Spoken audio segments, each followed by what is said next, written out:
Mesdames, Messieurs, bonjour. C'est un grand cadre qui nous accueille ce jour. Nous parlons du grand chantier du village des Congrès qui s'est construit à Kolwezi, précisément dans la province du Lualaba. Une chose qui s'avère être une première en RDC et surtout avec l'aspect minier qui rêvait cette province, aujourd'hui poumon économique de la RDC et qui se place sur la slate internationale en vue d'offrir au monde toutes les opportunités minières.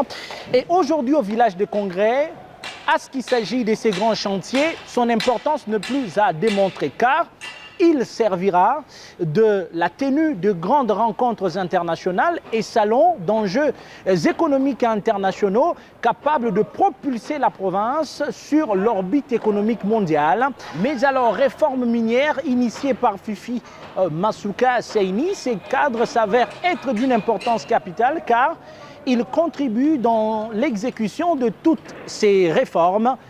Au sujet de ces réformes, perspectives d'avenir, difficultés, solutions, ce qui est fait, ce qui ne l'est pas.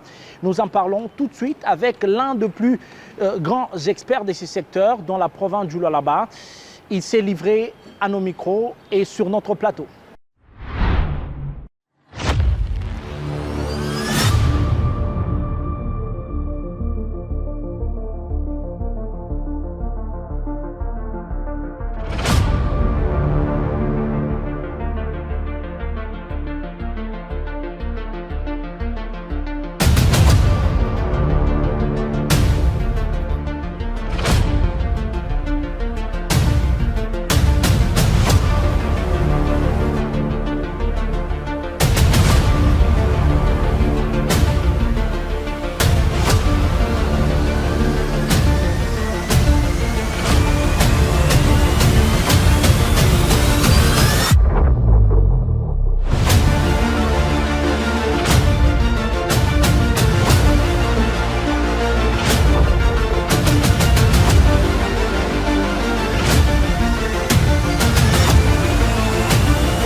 Ingénieur Jean-Serge Mégy, bonjour. Bonjour, mon cher.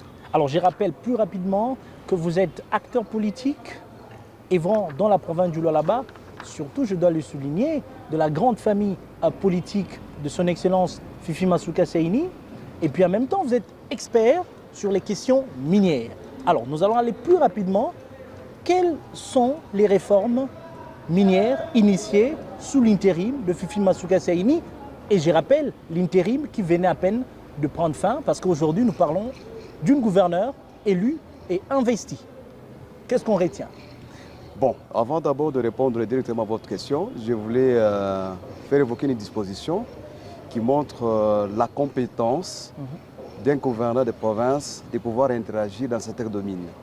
Alors, j'évoque l'article 11 du Code minier révisé, sans préjudice bien sûr à la loi sur la libre administration des provinces. Exact. Les gouverneurs de province est compétent de pouvoir interagir dans certains domaines. Parmi les attributions de compétences, notons par exemple l'élaboration des édits pour bien mener sa politique en province. Alors, par rapport aux réformes dans les secteurs, nous avons des secteurs. Les secteurs industriels comme les secteurs artisanaux. Dans les secteurs industriels, par exemple, certaines sociétés ont vu leurs exportations être bloquées. Elle a mené des plaidoyers au niveau du pouvoir central pour arriver à débloquer cette situation.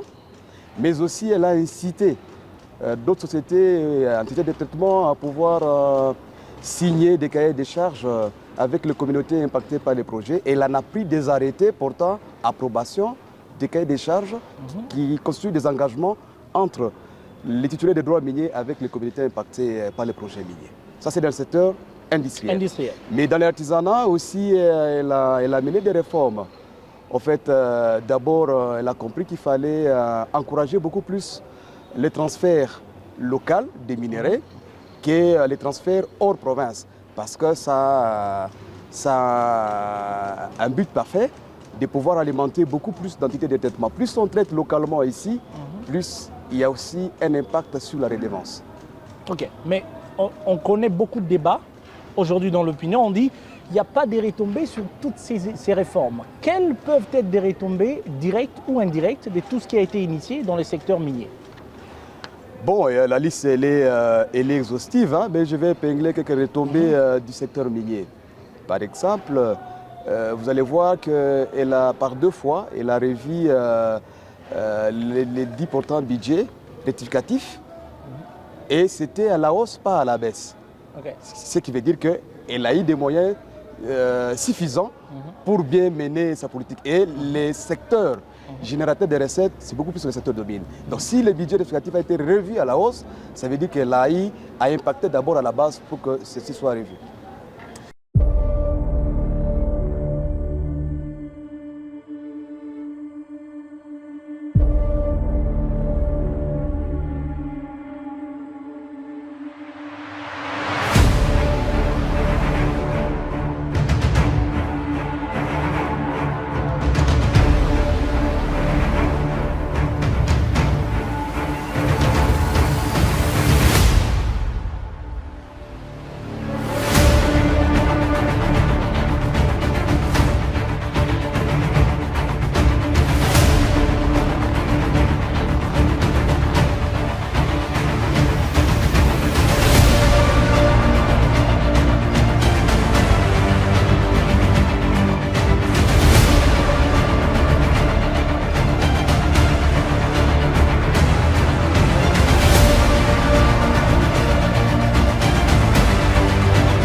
aussi un autre aspect important. Nous parlons du rapport entre les infrastructures qui sont construites, initiées, et le secteur minier, ou je pourrais même dire d'autres secteurs qui ne cadrent pas avec les infrastructures, à l'image de l'endroit où nous nous retrouvons actuellement. Nous parlons du village des Congrès.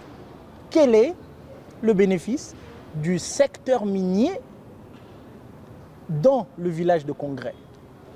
Bon, en fait, j'ai été émerveillé de pouvoir être avec vous dans ces cadres. J'ai également eu le privilège d'assister à Indaba 2021. J'ai venu récemment, il y a un mois, de la Turquie, où nous avons été invités à assister à des conférences minières dans des cadres beaux que ce que nous avons. Et donc, ces cadres serviront à des journées minières et il servira également à des conférences de taille internationale. Alors donc, en quelque sorte, nul n'a besoin de critiquer négativement ces villages de Congrès. Ceux-là qui veulent critiquer peuvent tenter de recevoir une invitation un jour. Merci beaucoup. Alors, autre question majeure d'ailleurs, pour balayer les polémiques, à quand les lancements officiels des activités au centre des négoces miniers de Kolwezi? Bon, à quand le centre de négoce a déjà commencé ses activités.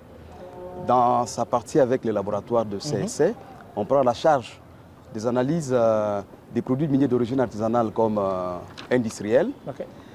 Il reste juste quelques réglages. Mais je voulais préciser ici que Son Excellence Madame le Gouverneur a insisté plusieurs fois pour que les opérateurs miniers puissent souscrire à l'acquisition de dépôts. Donc ils traînent déjà les pas parce que ça permettrait aussi que nous puissions lancer. S'il n'y a pas des opérateurs qui ont déjà souscrit, ça retarde encore davantage. Mais les derniers réglages, c'est dissipé. Ok. Donc on peut espérer qu'avec l'investiture qui va venir, parce que d'ici là, Madame la gouverneure de la province du Lualaba entrera en fonction, présentera son programme devant les élus provinciaux, donc cet aspect sera soulevé, bien sûr. Tout à fait. Tout à fait. Il sera réglé et le centre de négoce sera complètement en activité. Mais elle est déjà à moitié en activité, mais sera complètement d'ici là, juste les petits réglages. Alors pour terminer, quelles sont les perspectives dans les secteurs miniers qui ont été ciblés par l'autorité provinciale pour le gouvernement qui vient? Bon, pour le secteur industriel, l'envisage a encouragé davantage que toutes les sociétés qui ont signé des cahiers de charges avec le comité impacté puissent les exécuter conformément à leur engagement. Ça, c'est du côté industriel. Mais du côté artisanal, elle vise à pouvoir formaliser certains sites, elle envisage également à pouvoir instituer d'autres zones d'exploitation artisanale viables, bien sûr, mais aussi l'envisage à amorcer une campagne de prospection par territoire, parce que nous avons déjà ciblé des occurrences minérales par territoire de Kapanga, de Dilolo, de Sandoa, de Muchacha. Et donc c'est une opportunité pour les géologues, pour les techniciens de mines, de pouvoir saisir cette opportunité, parce que vous regardez un peu la superficie que regorge la province du Lualaba et cette campagne qu'elle envisage de pouvoir décanter, afin de mettre en exergue les ressources minières que nous avons. Alors, nous terminons tout de suite. Monsieur Jean-Serge Migi, nous vous disons merci. Merci bien, c'était un plaisir. Partagez. Merci. Okay.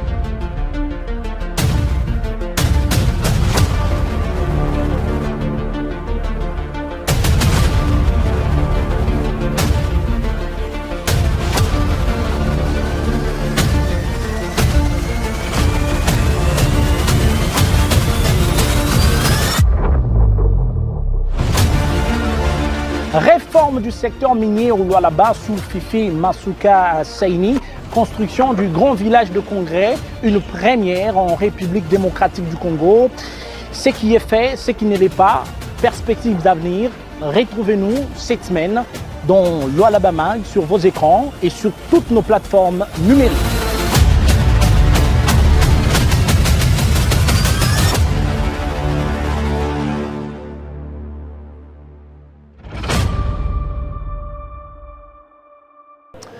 Mesdames et messieurs, la question de l'importance du village de congrès en construction à Kolwezi, une première en République démocratique du Congo, est enfin balayée. Les équivoques levés. Dans quelques mois seulement, cet endroit accueillera les grands salons miniers pour parler des grandes questions minières, surtout que la province du Lualaba rêvait de cette vocation.